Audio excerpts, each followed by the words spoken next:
할렐루야. 우리 오전에 원로 목사님 말씀 잘 들으셨죠? 젊은 목사가 여자여 순종하라 그러면 여러분들 조금 뭔데 그래? 그럴 만한데 우리 원로 목사님께서 어려운 설교 또 귀한 말씀을 해주셔서 얼마나 감사한지 모릅니다. 우리 참 찬양 대 찬양 늘 좋았지만 저는 오늘 참 감동이 많이 됐어요. 아멘 아멘 하는데 그렇구나. 우리의 평생의 삶 하나님께 드릴 수 있는 참되고 유일한 고백이 아멘이 아닐까. 여러분들 평생에 아멘 할 수 있는 믿음이 있길 소망합니다. 그리고 오늘 첼로하고 우리 한샘 강한샘 형제 첼로 너무 오늘 멋있지 않았어요? 참 사랑하는 아들의 손길을 통하여서 아름다운 선율로 하나님께 영광 돌릴 수 있는 삶이 되시기를 주님 이름으로 축복합니다.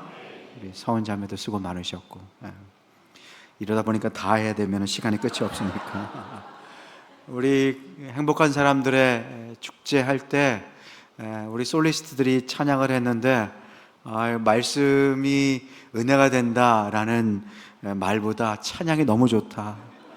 내가 살아가는 동안에 할 일이 또 하나 있지. 우리 참 영준 형제가 불렀죠, 그죠? 어디 있어요? 참 좋겠어. 제가 말씀을 더 많은 시간을 할애해서 준비했을 텐데 참 많은 분들이 참 위로가 되고 감동이 되었다. 찬양을 통해서 그 한 영혼의 마음을 열고 말씀을 통해서 결신하는 것, 참 이것이 돈으로 가치를 매길 수 없는 놀라운 일인 것 같아요. 그래서 우리 솔리스트들 너무 수고 많았고 또 목사님 입으로만 이렇게 하시면 어떡합니까? 제가 나중에 맛있는 거 사드릴 수 있도록 그렇게 하겠습니다. 오늘 말씀의 본문이 민수기 말씀이에요. 민수기 말씀은 사실 나실인에 대한 규정입니다. 나실인이 뭐예요? 날 때부터 하나님께 구별된 사람들이에요.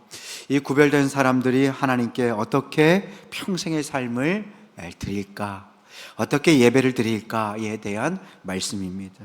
오늘 그 말씀과 함께 사도행전 말씀을 함께 봤으면 좋겠습니다. 사도행전 2장 42절 47절 말씀인데요, 이 말씀을 보면 초대교회에 그 헌신된 나실인과 같은 사람들을 통하여 하나님께서 어떻게 역사하셨는지 보여줍니다. 우리 교회가 이런 교회가 되었으면 좋겠는데, 사도행전 2장 42절 47절까지 말씀 함께 한번 읽었으면 좋겠는데, 제가 한번 읽어드릴 때 여러분들 한번 귀로 듣고 가슴으로 새기셨으면 좋겠습니다. 그들이 사도들의 가르침을 받아 서로 교제하고 떡을 떼며 오로지 기도하기를 힘쓰니라. 사람마다 두려워하는데 사도들로 말미암아 기사와 표적이 많이 나타나니 믿는 사람이 다 함께 있어 모든 물건을 서로 통용하고 또 재산과 소유를 팔아 각 사람의 필요를 따라 나눠주며 날마다 마음을 같이하여 성전에 모이기를 힘쓰고 집에서 떡을 떼며 기쁨과 순전한 마음으로 음식을 먹고 하나님을 찬미하며 또 온 백성에게 친송을 받으니 주께서 구원받는 사람을 날마다 더하게 하시니라. 아멘. 이것이 사도행전의 나실인과 같이 구별된 사람을 통하여서 하나님께서 그 교회를 어떻게 사용하셨는지를 보여주는 말씀입니다. 헌신이라는 게 뭘까요? 베르나르 베르베르라는 사람의 여러분들 개미라는 책 있죠? 그 책을 쓴 프랑스 작가가 이렇게 이야기를 하더라고요. 오늘날의 문제가 무엇이냐? 사람들은 어린 시절에는 부모를 만족시키려고 살고, 직장에서는 상사를 위해 살고, 결혼하면 아이를 위해서 살고, 그러면서 정작 자신을 위한 삶은 없다. 남을 위해 헌신하며 사는 것이 인생 최대의 실수이자 과오다라고 얘기해요. 그런데 이 말에 동의하시는지 모르겠어요. 저는 이 말에 절대로 동의할 수가 없습니다. 그 사람은 타인을 위한 삶은 의미가 없다라고 얘기하는 거예요. 그러면서 뭐래요? 자기 자신을 위한 삶만이 진정한 삶이다 라고 이야기합니다. 이것이 솔직한 세상의 소리고요, 솔직한 인간의 본능의 목소리입니다.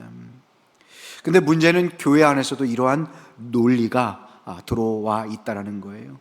그러면서 뭐라고 합니까? 교인들이 봉사와 섬김의 자리에 오는 것을 두려워해요. 내 시간을 뺏기고 내 삶을 뺏기고 내 자녀를 키우는 것에 있어서 혹시 손해볼까? 그러니까 교회와 예배를 섬기고 주님을 섬기는 것이 손해가 되는 것처럼 느껴지고 손해가 된다고 생각하는 시대를 살고 있는 것은 아닐까. 그래서 오늘 시간 찬양 미디어 헌신 예배를 통해서 헌신의 의미를 다시 한번 새기고 우리가 어떻게 주님께 헌신된 사명자로 살까 말씀을 통해서 함께 주님의 음성을 듣기를 원합니다. 첫 번째, 헌신이라는 것은요 포기가 아니라 기쁨으로 하는 일이 되어야 합니다. 헌신은요 포기가 아니에요. 희생이 아니에요. 기쁨으로 하는 일이에요. 부모도 마찬가지입니다. 부모의 일을 물론 희생이죠. 희생이 필요하죠. 그런데 이것을 희생으로만 생각하면 자식은 어떻게 하는 거예요? 그 희생만큼 상처를 받는 거예요.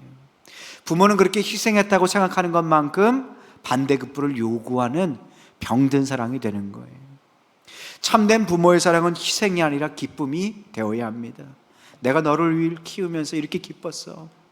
내가 너를 키우면서 네가 주었던 그 웃음, 네가 주었던 그 첫마디 엄마 아빠 그 고백이 나에게 말할 수 없는 기쁨이었어. 그럴 때요 부모도 살고 자식도 사는 것이죠. 헌신은요 이를 악물고 하는 극기가 아닙니다. 포기가 아니에요. 그래서 통상적인 헌신의 개념, 세상적인 개념이 아니라 하나님께서 말씀하시는 그 헌신이 무엇을 의미하시는지를 말씀을 통해서 확인하셔야 돼요. 우리가 헌신에 대해서 이야기를 들으면 무겁다, 힘들다, 포기해야 한다라는 느낌이 먼저 옵니다. 그런데 그것이 잘못된 출발점이라는 거예요. 행복한 사람들의 축제를 했어요. 여러분들이 많이 수고하고 애쓰셔서 많은 분들이 여기서 예배를 드리고 또 결신을 했습니다. 그런데 행복한 사람들의 축제를 할 때 그때만 오시는 분들이 계세요. 10년이 됐는데도 그때만 오시는 분들이 계시다라는 얘기를 들었어요. 꾸준한 거 하나는 인정해 줘야 될 것 같아요. 그런데 왜 이분들이 10년 동안 왜 그날만 오실까 고민하는 한 분이 계셨어요. 우리 교회에. 그래서 자기 친척 중에 비슷한 분이 계셨더래요. 1년에 한 번씩만 가시는.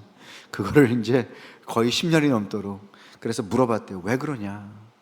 왜 그날만 교회를 가냐? 가서 주님 만나고 기도하고 그러면 좋은데 주님을 만나면 얼마나 좋은지 모르는데 왜 그러냐라고 물어봤더니 그 이유가 뭐냐면 내가 교회에 붙들려서 혹시 내 삶을 포기해야 될까 봐 그게 두렵다라는 거예요. 참 놀랍죠. 우리가 교회에 참 안 나오려고 하는 분들의 마음을 이해를 해야 될 것 같아요. 우리도 때때로는 이런 마음을 가질 때가 있어요. 그런데요 사도행전 2장 46절 47절 말씀에 보면요 날마다 마음을 같이하여 어디에 모였대요? 성전에 모이기를 힘쓰고 집에서 떡을 떼며 어떠한 마음이에요? 기쁨과 순전한 마음.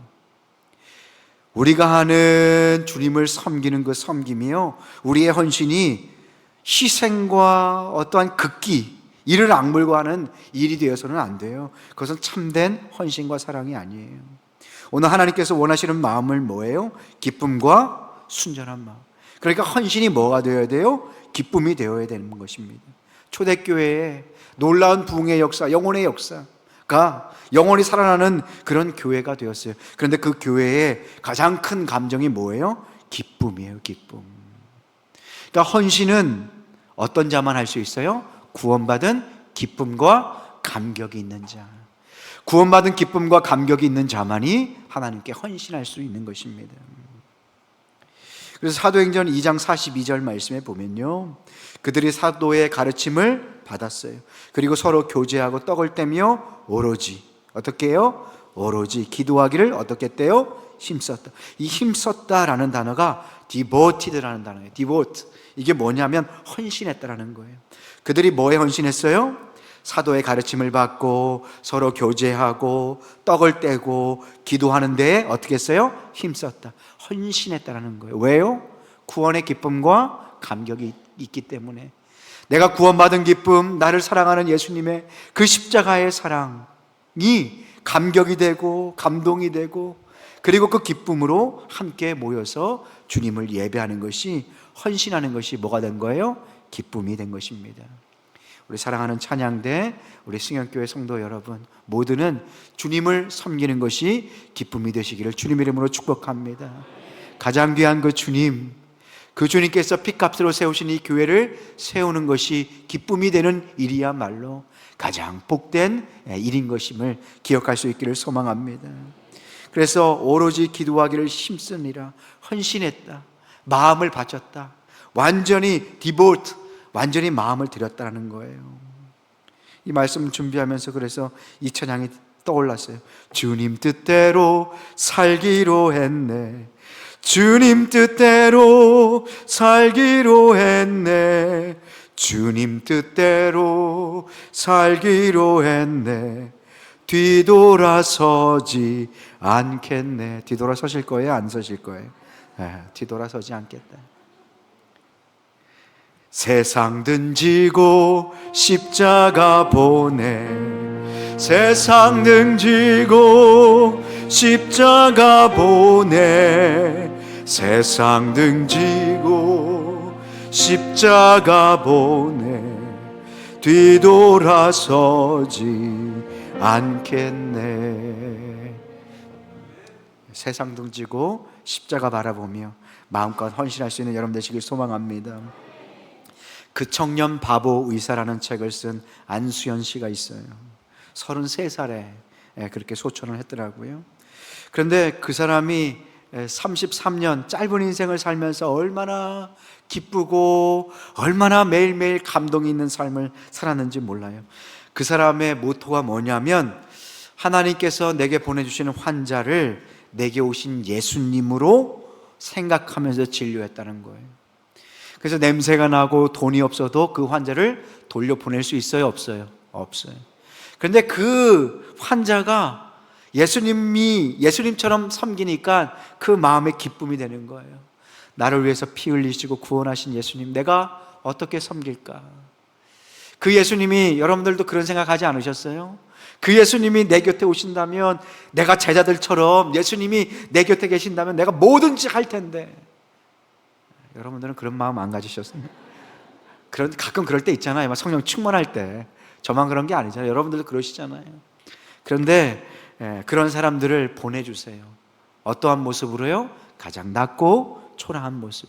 여러분들 삶 가운데 가장 나에게 도움이 안 되는데, 그래서 때로는 이렇게 뒤돌아서고 싶은데, 그런데 도움이 필요한 사람들, 그 사람들이 뭐예요? 이 안수연 의사처럼 어떻게 하는 거예요? 내게 오신 예수님으로 보면서 진료를 한 거예요. 썩어 들어가는 그 냄새나는 그 살 구석구석을 찢어내고, 또 약을 발라주고, 그러면서 감사하단 말 한마디 없이 그냥 가는 사람, 배은망덕해 보일 수도 있지만 누구예요? 내게 찾아오신 예수님으로 생각하니까 그 섬김이 희생이 되는 것이 아니라 뭐가 되는 거예요? 기쁨이 되는 거예요. 내가 오늘 나에게 찾아오신 그 예수님의 상처에, 그 못자국 난 상처에 내가 약을 발라주었다. 뭐가 되는 거예요? 기쁨이 되는 거예요. 그래서 헌신은요, 희생이 아니라 기쁨이 된다는 것입니다. 맡기신 사명을 기쁨으로 감당하는 여러분 되시기를 소망합니다. 그래서 윤동주 씨가 쓴 시가 있어요. 십자가라는 시가 있어요. 여러분들도 많이 아실 거예요. 글자가 보일지 모르겠어요. 쫓아오던 햇빛인데 지금 교회당 꼭대기 십자가에 걸리었습니다. 첨탑이 저렇게 높은데 어떻게 올라갈 수 있을까요? 종소리도 들려오지 않는데 휘파람이나 불며 서성거리다가 괴로웠던 사나이, 행복한 예수 그리스도에게처럼 십자가가 허락된다면 모가지를 들이우고 꽃처럼 피어나는 피를 어두워가는 하늘 밑에 조용히 드리겠습니다. 여기에서 놀라운 단어가 나와요. 괴로웠던 사나이, 어떠한 예수라고 해요? 행복한 예수. 예수님께서 왜 행복하셨을까요? 여러분들 한번 생각해 보셨으면 좋겠어요. 그 윤동주가 나라를 잃어버리고 그 교회당 꼭대기에 십자가를 본 거예요. 나는 나라가 이렇게 어려운데 일본에서 유혹하면서 마음에 죄책감도 들었겠죠. 그런데 그 햇빛이 십자가에 걸려 있는 거예요. 쫓아오던 햇빛이 십자가에 걸려 있었던 거예요. 그런데 괴로웠던 사나이, 아마 윤동주 자신을 이야기하고 예수님을 아마 예표할 것 같아요.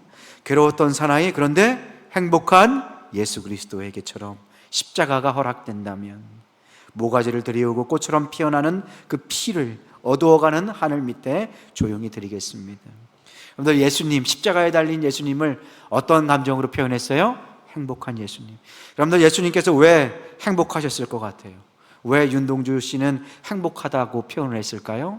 예수님께서 누구를 위해서 십자가에 달리셨기 때문에? 나를 위해, 사랑 때문에. 그래서 예수님의 희생이 정말로 나를 위한 희생이기도 하지만 예수님께서는 나를 위한 기쁨으로 십자가에 오르셨다. 그렇기 때문에 우리가 주님께 드리는 헌신이 억지로 드리는 헌신이 아니라 예수님의 십자가 그 보혈의 은혜 가운데 기쁨으로, 감격으로 드릴 수 있는 헌신자들이 되시기를 소망합니다. 그래서 여러분 한번 돌아보셨으면 좋겠어요. 내가 하는 이 섬김이 기쁨에서 나오는 것인가, 아니면 억지로 하는 의무감에서 나오는 것인가. 여러분들, 억지로 한다고 나는 마음이 된다면 먼저 그 주님의 사랑을 더 깊이 누릴 수 있기를 소망합니다. 예배 가운데, 찬양 가운데 예수님의 사랑을 더 깊이 누리셨으면 좋겠어요. 그래서 하나님께서 맡기신 이 사명도 기쁨으로 넉넉히 지고 갈 수 있는 여러분 되셨으면 좋겠습니다. 현대인들의 우울증에 대한 책들이 많아요. 많은 의사들이 얘기합니다. 왜 현대인들이 우울증을 느끼는가? 그것은 부족함이 없어도 지속적으로 무언가를 갈망하기 때문에 우울증에 걸린다고 그래요. 부족함이 있다고요? 없다고요? 없어요. 여러분들도 마트 가면 필요해서 가는 거 아니잖아요. 가니까 필요해서 사놓고 나중에 환불하는 거 아니에요, 그죠? 뭐가 필요하겠지, 그냥 무작정 가는 거잖아요. 현대인의 정신병은요, 요즘 우리가 그렇잖아요. 예전에 정말 밥만 제대로 먹었으면, 고기만 제대로 먹었으면 그 날이 이제 왔는데도 불구하고 부족함이 없어도 지속적으로 욕구를 느끼는 것. 그래서요, 현대인의 우울증은요, 자기 자신만을 위해서 사는 삶의 공허함이 그 원인이래요. 무엇을 위해서만 살았기 때문에 그렇다고요? 자기 자신만을 위해서 살기 때문에 마음과 삶이 공허해지는 거예요. 아무리 채워도 그 목마름이 해결되지 않은 거예요. 아무리 먹어도 배부르지 않은 거예요. 예수님께서 사마리아 여인에게 말씀하셨잖아요. 네가 수백 번 그 남자랑 결혼을 해도 그 사람은 네가 생각했던 그것은 너를 채워줄 수 있다 없다? 없다라는 거예요. 그러나 내가 주는 생수는 너 영혼의 배에서 마르지 않는 샘처럼 솟아나는 그 샘물이 될 것이다 라고 말씀하신 것 아닙니까? 사랑하는 성도 여러분, 자기 자신만을 위해서 사는 삶은요, 공허한 거예요. 그러나 하나님을 위해서, 거룩한 주님의 교회를 위해서 사는 삶은 매일매일이 복된 삶, 감사로 채워지는 삶이 될 줄로 믿으시길 바랍니다. 그래서 베르나르 베르베르가 세상의 말을 하잖아요. 부모를 위해서, 자식을 위해서, 타인을 위해서 사는 삶은 불행하다라고 했는데 하나를 알고 둘을 모르는 거예요. 느헤미야 8장 10절 말씀 한번 같이 읽어볼까요? 시작. 이날은 우리 주의 성일이니 근심하지 말라. 여호와로 인하여 기뻐하는 것이 너희의 힘이니라 하고. 아멘. 여호와를 인하여 기뻐하는 것이 뭐래요? 너희의 힘이다. 우리 찬양대 찬양 소리 얼마나 힘이 나요. 우리 찬양대원들 찬양을 준비하고 또 연습할 때마다 하나님을 기뻐할 수 있는 여러분 되시길 소망합니다. 여호와를 기뻐하는 것이 너희의 힘이다. 그래서 찬양대 열심히 하시는 분들은 우울증에 안 걸린대요. 여러분들 그 찬양의 가서가 여러분들의 삶의 고백이 되시기를 주님의 이름으로 축복합니다. 오늘 드린 찬양처럼 오늘 너무 영감 있고 아멘 아멘 하는데 참 감동이 많이 되더라고요. 여러분들도 그렇죠? 그렇다고 진심으로 얘기했어요. 사랑하는 사람이 있는 삶이 행복한 삶이죠. 사랑할 사람이 없고 나만을 사랑한다, 이 자기애적 사랑, 이 나르시시즘적 사랑은 비극입니다. 사랑하는 사람이 있는 삶이 정말 복된 삶이에요. 사랑하는 일, 사랑하는 사명이 있는 삶이 행복한 삶입니다. 그래서 예수님께서 그 기쁨으로 십자가를 지고 가신 것이죠. 그리고 사랑하는 하나님이 있는 삶이 복된 삶인 줄로 믿습니다. 오늘 미국에서 사역했던 교회에서 성도님 가정이 찾아왔어요. 갑자기 한꺼번에 찾아와서 놀랐어요. 한 분은 이제 암에 걸리셔가지고 정말로 위험한 상황이었는데 치료를 잘 받고 완치가 되었어요. 그러면서 예전에는 미국에 와가지고 공부 열심히 해서 병원에서 일하고 그러면 돈도 많이 벌고 집도 좋은 집에 살아요. 테니스장도 있고 수영장도 있고 나무도 오렌지 나무도 몇 개나 있고 거기서 예배 잘 드렸어요. 그런 집에 그냥 형식적으로 미안하니까 예배를 드렸던 사람이 새롭게 하나님을 깊이 만나게 된 거예요. 그러면서 하나님께 뭔가를 드리고 싶은 거예요. 그리고 드리는 것이 뭐가 된 거예요? 기쁨이 된 거예요. 그리고 이제 막 선교를 다니는 거예요. 이번에도 키르기스탄 가서 선교하고 제가 생각이 나가지고 한국에 들려서 이렇게 방문했어요. 얼굴에 막 기쁨이 막 넘쳐요. 막 얼굴에 막 환한 미소가 있어요. 왜 그럴까요? 희생했는데, 돈 벌러 간 건 아닌데, 가서 자기 돈 들여서 선교하고 자기 시간 들여서 그렇게 했는데 그것이 뭐가 된 거예요? 기쁨이 된 거예요. 사명이 기쁨이 된 거예요. 사명이 기쁨이 된 것보다 행복한 삶이 어디 있을까요? 여러분들 주님을 섬기는 삶 자체가 여러분들에게 가장 큰 기쁨이 되시기를 주님의 이름으로 축복합니다. 기쁨으로 사명을 감당하는 삶이 정말 복된 삶이에요.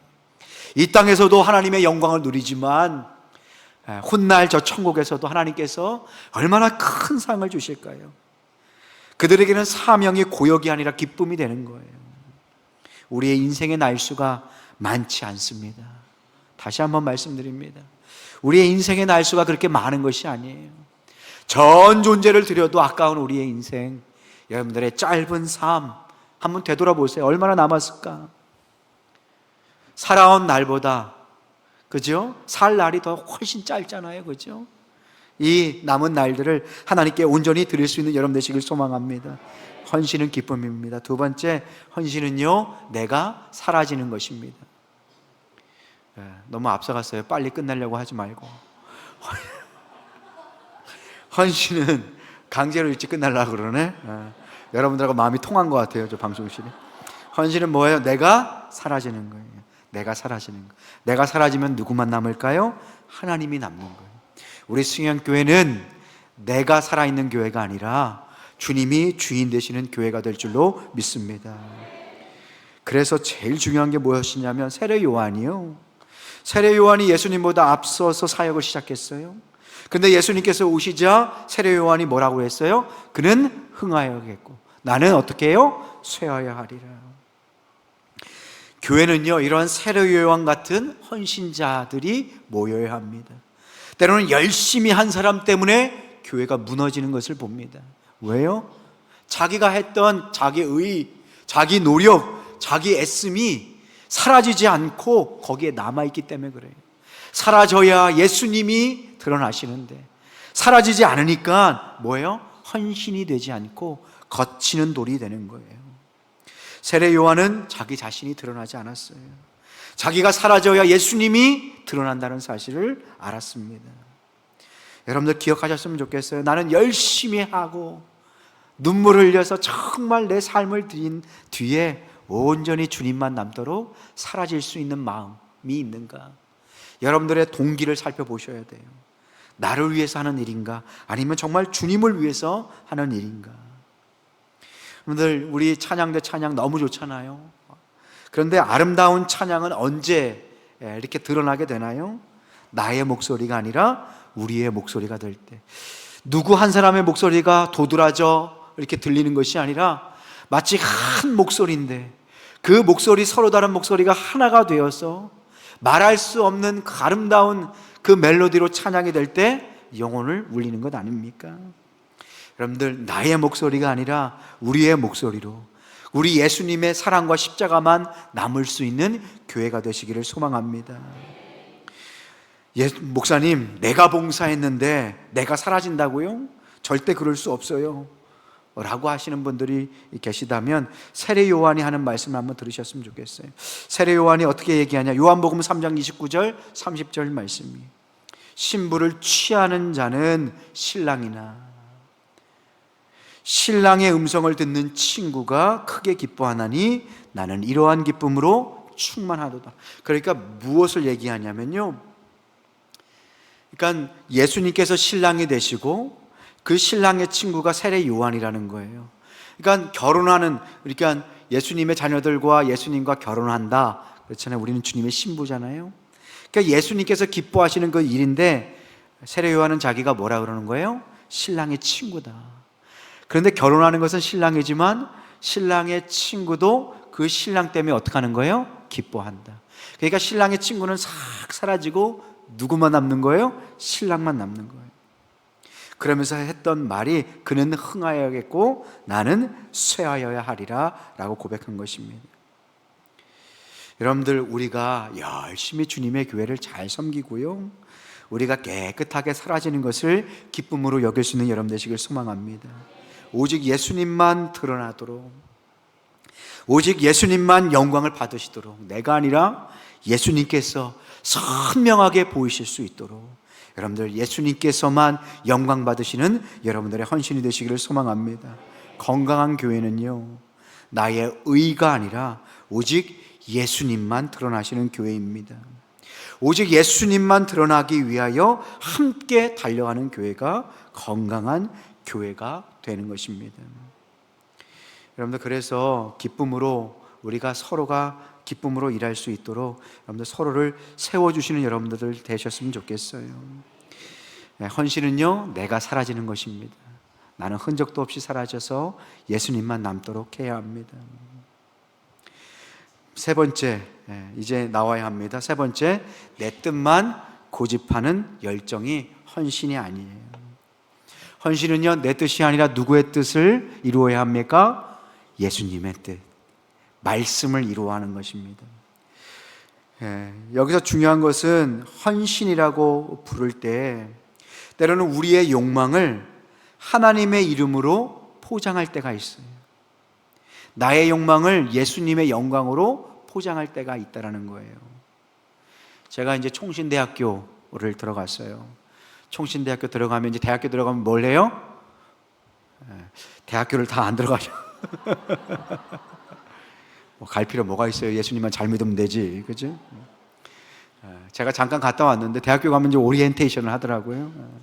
오리엔테이션 이제 뭐 2박 3일, 뭐 1박 2일 가는데, 뭐 다른 일반 학교는 뭐 부어라 마셔라 막 하고 그러잖아요. 여러분들 다 기억나시죠? 안 그런 것처럼 이렇게 시침이 떼고 하시는데, 조사하면 다 나옵니다. 근데 신학교 학생들은 뭐 하냐? 기도하러 가요. 안 됐죠, 그죠? 막 기도하고 서로 둘러앉아서 서로 비전이 뭐냐 막 나누고, 비전을 나누는데 제가 아직도 잊지 않고 기억하는 비전이 생각이 났어요. 그분은 이제 뭐 3년 꿀고 이제 오신 분이에요. 꿀었다, 늦게 왔다는 거죠. 뭘 했는지 모르겠어요. 하여튼 그 3년이 많은 형이었어요. 그런데 이제 돌아가면서 이제 자기 꿈을 얘기하는데, 그 꿈에 대해서 이렇게 얘기하는 거예요. 저는 10,000명 목회가 꿈입니다, 그러는 거예요. 저는 그래서 저는 그때 그거를 생각조차 못했거든요. 제가 말씀을 드렸잖아요. 제가 약간 모자랐다고. 그분은 이제 꿈을 꾼 거예요. 10,000명 목회에 대한 꿈, 원대한 꿈을 가지고 온 거예요. 저는 저게 무슨 얘기인가 그때는 몰랐어요. 여러분들 보세요.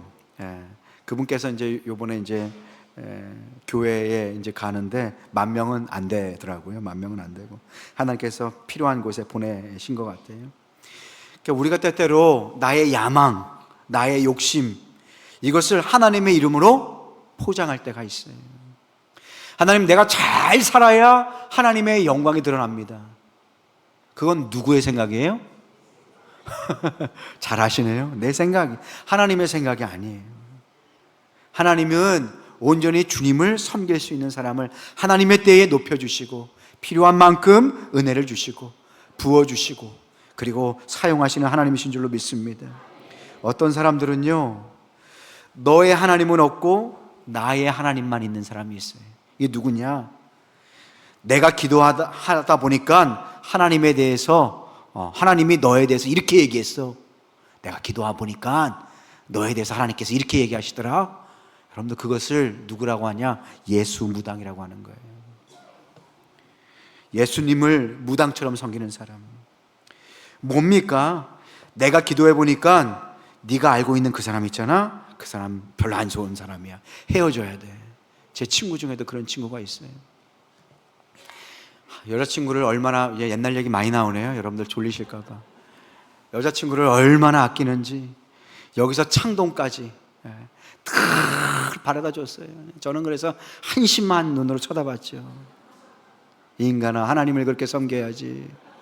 여자를 그렇게 섬겨가지고.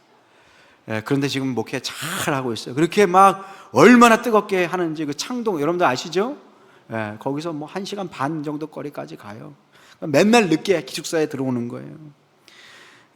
그런데 이제 그 여자, 교회, 권사님이 있는데, 이제 왔다 갔다 하다 보면은 그 두 사람을 봤을 거 아니에요?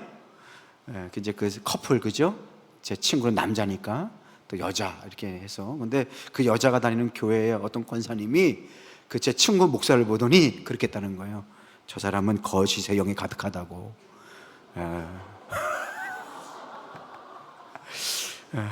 누구 같아요? 신학생 같아. 그래서 어떻게 했을까요? 헤어졌어요.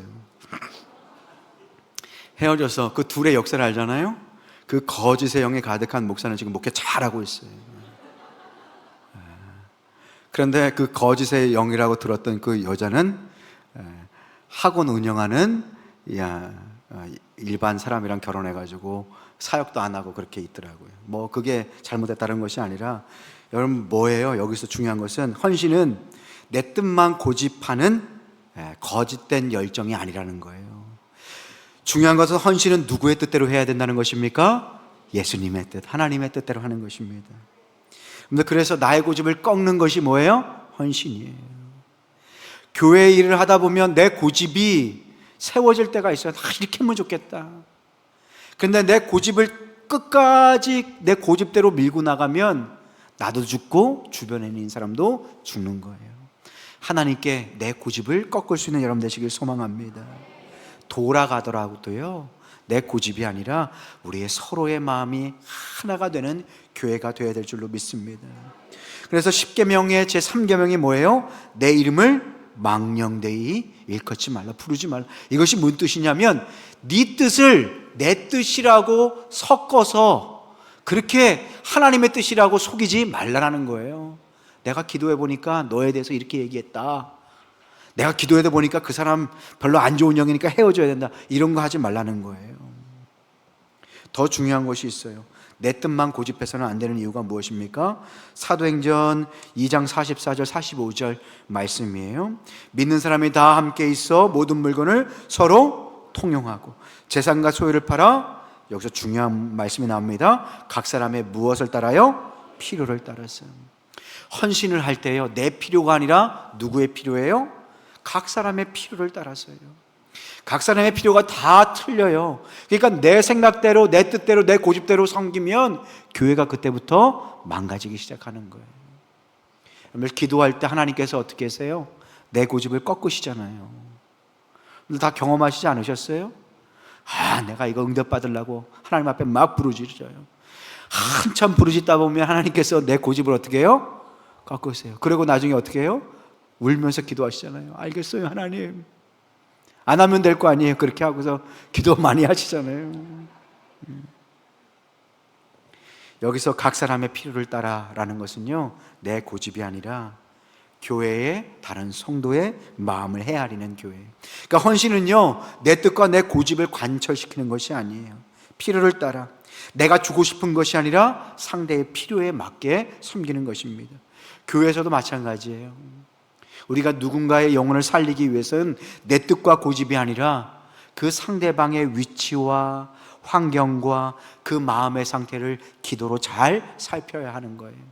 그렇게 잘 살필 때 우리가 주님의 마음으로 그 영혼에게 다가갈 수 있게 됩니다. 내 고집만 앞세우면요, 그 영혼은 죽을 수밖에 없어요.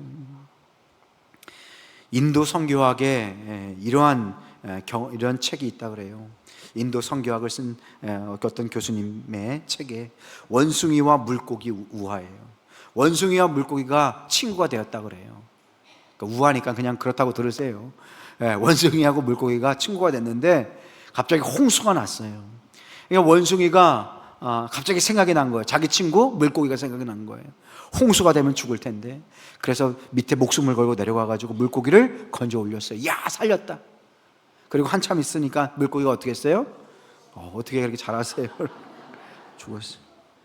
그러니까 내 뜻과 내 생각대로 하면 영혼이 어떻게 된다는 거예요? 죽는 거예요. 우리 승연교도 마찬가지입니다. 헌신을 내 고집대로 하면 나도 죽고 영혼도 죽고 교회도 죽는 것입니다. 때때로 넘치는 열정을 주님 앞에 내려놓고 하나님의 뜻을 따라서 순종할 수 있는 여러분 되시길 소망합니다. 안수연 씨 말씀을 드렸죠. 그 청년 바보 의사. 의학 그 분업 때, 그러니까 의학 분업이 뭐냐면 이제 의사는 처방전 써주고 약사는 그 처방전대로 약을 주는 거잖아요, 그죠? 그런데 예전에는 의사가 뭐도 줬어요? 약도 줬어요. 그러니까 이거를 분업하자라고 하니까 의사가 반대했을게요, 약사가 반대했을게요? 헷갈려요 지금. 의사가 반대했어요. 왜냐하면 자기가 이거 약도 자기가 팔고 자기가 다 할 수 있는 거잖아요. 기억나시죠? 예전에 병원에서 약도 받아가지고 나갔잖아요, 그죠? 다 나이가 있으셔서 그런 겁니다. 요즘 애들은 모를 텐데. 그런데 이 의학 분업 파업 때 이 동료 이제 안수연 씨가 파업에 동참을 못했어요. 왜 그러냐면 이 사람이 생각이 뭐라 그랬어요? 환자를 누구라고 생각했다고 그랬어요? 예수님이라고 생각했어요. 그러니까 의학 분업 때문에 내 친구들이 다 데모하고 있으니까 예수님 나중에 오세요, 알겠죠? 지금 더 중요한 일이 있으니까. 지금 의사가 지금 죽느냐 사느냐, 돈을 더 보느냐 못 보느냐 아주 중요한 위기니까 예수님 다음에 오세요. 그렇게 하지 못했다라는 거예요. 여러분들 여기서 무엇을 할 수 있어요? 때때로 우리가 이 직업을 돈벌이로만 생각할 때가 있어요. 그러니까 오늘날의 문제가 뭐냐면요, 자본주의가 그냥 생긴 것이 아니라 자본주의의 뿌리는, 여러분들 이제 말씀으로 잘 역사를 공부하다 보면 교회 역사가들이 있을 거 아니에요? 이 자본주의의 뿌리는 교회, 특별히 종교개혁을 했던 위구르라는 사람들이 있었어요. 그 사람들이 누구냐면요, 기존 그 카톨릭의 핍박에 못 이겨가지고 도망을 온 거예요. 도망을 오니까 삶의 터전이 있어요, 없어요? 삶의 터전이 없지요, 당연히. 그러니까 먹고 살기가 힘들까요, 어려울까요? 힘들어요, 어려워요. 그래서 무엇을 발전시켰냐면 기술을 발전시켰어요. 기술을 아주 잘 발전시켰는데 왜 기술을 발전시켰냐? 내가 하는 이 일을 통해서 누구의 영광을 돌리는 거예요? 하나님의 영광. 그래서 말씀을 드렸잖아요. 이 우리의 삶 어느 영역이든지 하나님께서 자기가 주인이라고 말씀하지 못할 영역은 있다 없다? 헷갈리세요? 없다. 다 하나님께서 다스리는 영역이다. 그래서 교사는 열심히 잘 가르쳐서 자기가 가르치는 학생들이 내가 가르치는 이 내용을 잘 듣는 것이 누구께 영광을 돌리는 거예요? 하나님께 영광을 돌리는 거예요. 빵도 잘 맛있게 정말로 최고의 재료를 가지고 건강하게 그런 빵을 맛있게 만드는 이 제빵사가 예수님을 믿는 사람이라면 자기의 이 향기로운 빵을 통해서 누구에게 영광을 돌리는 거예요? 하나님께 영광을 돌리는 거예요. 그렇게 귀한 사업을 일구니까 뭐가 모이는 거예요? 여러분들은 돈을 못 벌어봐가지고 물건 다 팔면 뭐가 모여요? 감사합니다. 돈이 모여요, 돈이. 그러면 그 돈 가지고 뭐 할까? 예수님 잘 믿고 영광을 돌리려고 했던 그 사람이 돈이 모이면 뭐 할까요? 카지노 갈까요? 이 돈을 어떻게 해요? 더 좋은 빵이나 더 좋은 시계나. 스위스가 왜 시계가 이렇게 발전됐냐면 거기에 위구노들이 청교도들이 스위스 갔거든요. 칼빈이 스위스에서 있었잖아요. 그래서 요즘 저는 뭐 시계도 못 차고 하지만 몇 천만 원짜리 시계 다 대부분 어디서 나와요? 스위스에서 나오는 거잖아요. 우리랑 별로 관련은 없지만 하여튼 그게 자기가 돈을 많이 벌면 어디에 투자를 하는 거예요? 자기 사업에 투자를 하는 거예요. 계속 투자를 하는 거예요. 그래서 자본주의, 건강한 자본주의가 어디에서 나온 거예요? 건강한 신앙에서 나온 거예요. 이 돈을 다른 데 투자하지 않고 자기 사업에 투자해서, 그리고 누군가를 고용해서, 그리고 정당하게 세금을 내고, 내가 하는 일이 누구의 영광이 된다? 하나님의 영광이 된다 라는 거예요. 이것이 건강한 거예요. 이게 의학 분업 때 이 안수연이라는 의사가 파업에 동참을 안 했어요. 친구들이 얼마나 미워했겠어요. 그러니까 우리 그리스도인들은요, 세상과 다른 관점으로 살아가는 사람들, 이 땅에 소망이 되고 빛이 되고 나침판이 되어야 되는 하나님의 사람이 되어야 될 줄로 믿습니다. 헌신은요, 세상 눈치 따라서 가는 것이 헌신자가 될 수 없어요. 헌신은 때로는 손해를 봐야 되고요, 때로는 헌신은 세상이 다 이쪽 방향으로 가는데 헌신된 사람은 예수님의 말씀을 따라서, 내 뜻이 아니라 누구의 뜻이에요? 하나님의 뜻에 따라서 가야 합니다. 그래서 제일 어려운 것이 무엇이냐면요, 교회에서 이 강단을 이렇게 만들 때 이 강대상, 누군가가 이렇게 헌신을 했다라고 하면 이 강대상, 그분이 돌아가시고 난 뒤에 옮기지, 강대상 쉽게 옮겨요, 못 옮겨요? 잘 못 옮긴다는 거예요. 그래서 어떤 목사님이 피아노를 여기에서 저까지 옮기고 싶은데 그 피아노를 허락을 해요, 안 해요?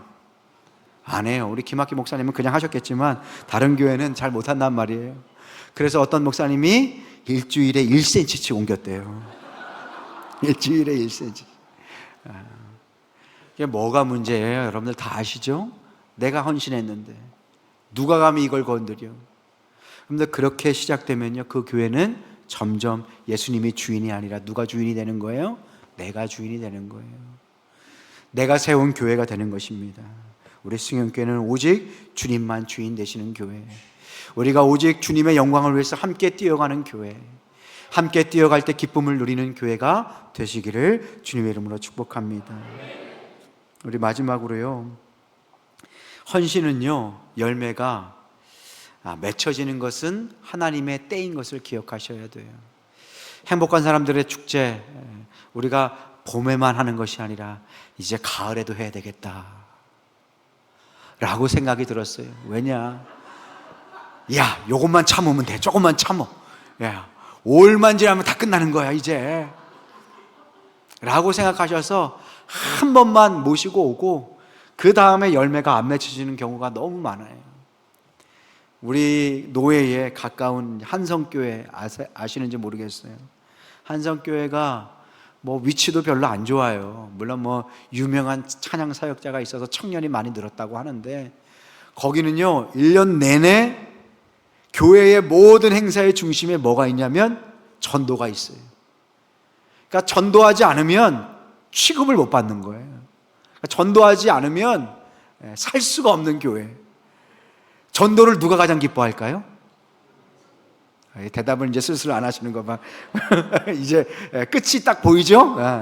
눈치가 빠르셔가지고.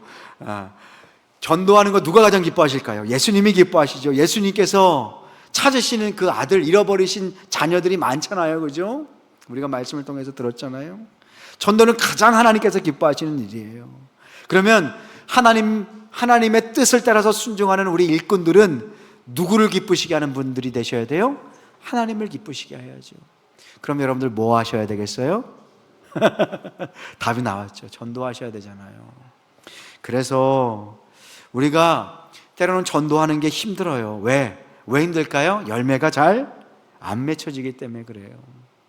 그래서 이 봄에만 잠깐 하고 여러분들이 포기하셔가지고 아쉬워하실까봐 가을에도 좀 해야 되지 않을까. 울을 수 없을 때는 웃어야지 뭐 어떡하겠어요, 그죠? 지금 여러분들 그런 마음이시죠? 야, 울 수 없을 때는 웃어야 된다. 정말로 고민이 많아요.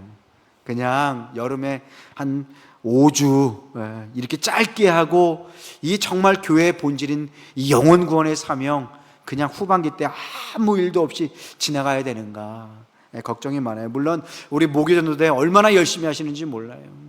우리 교회 정말 전도 열심히 하시고 비가 오나 눈이 오나 바람이 부나 열심히 오셔서 전도하시는데 헌신은요 열매가 맺혀지는 것은 우리의 때가 아니라 누구의 때예요? 하나님의 때예요. 로제타 홀, 제임스 홀 부부가 있어요. 이 부부가 의료 선교사로 왔어요. 그러니까 제임스 홀은 청일 전쟁 때 평양에서 환자를 돌보다가 한국에 온 지 4년 만에 죽었어요. 그래서 아내 되는 로제타 홀이 미국으로 2년 동안 갔다가 결국 자기 아들, 딸도 다시 조선 땅에 왔어요. 그리고 결국 이 조선 땅에 다 일가족이 묻혀요.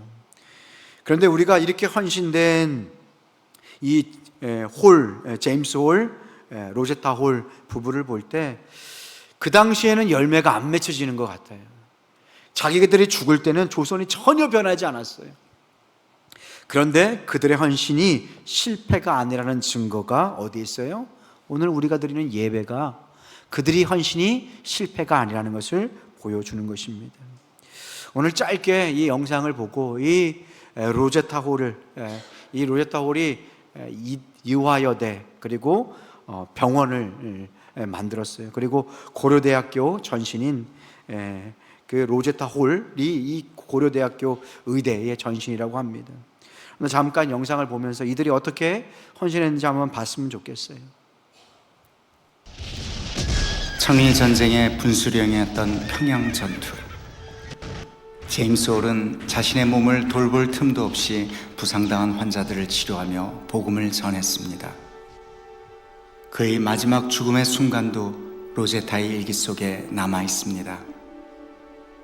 남편의 눈은 슬픈 듯 나를 바라보았고 띄엄띄엄 사랑한다고 말해주었다. 마지막으로 애써 나에게 하려던 말은 내가 평양에 간 것을 원망하지 말라는 것이었다.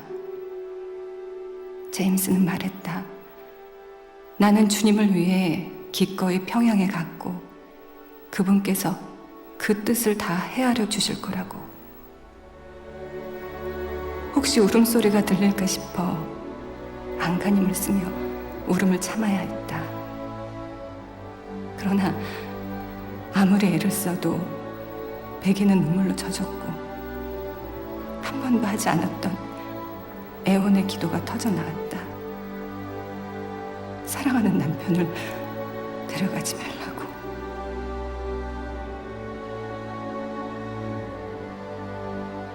그의 선교 활동은 짧았지만 평양 선교의 개척자, 고아들의 친구로 불린 그의 헌신은 작지 않았습니다. 하나님을 향한 원망마저 허락하지 않은 그런 남편이 로제타의 곁을 떠났습니다. 눈물로 얼룩졌던 당시 일기장. 그러나 그 눈물이 마르지 않았습니다. 남편 죽음 후에 얻은 딸 이디스. 로제타에게 큰 위로가 되었던 딸마저 그의 곁에 오래 머물지 않았습니다. 겨우 5살, 풍토병으로 죽기 직전까지 엄마는 고열에 시달리는 딸의 상태를 일기에 기록했습니다. 체온 41도, 숨이 가쁘고 힘들어했다. 잠시 후 호흡의 간격이 점점 길어졌다. 눈을 크게 뜨고 엄마를 바라본 채 작은 영혼이 서서히 떠나갔다. 그렇게 그 아이는 세상에 보내주신 그분에게로 다시 돌아갔다.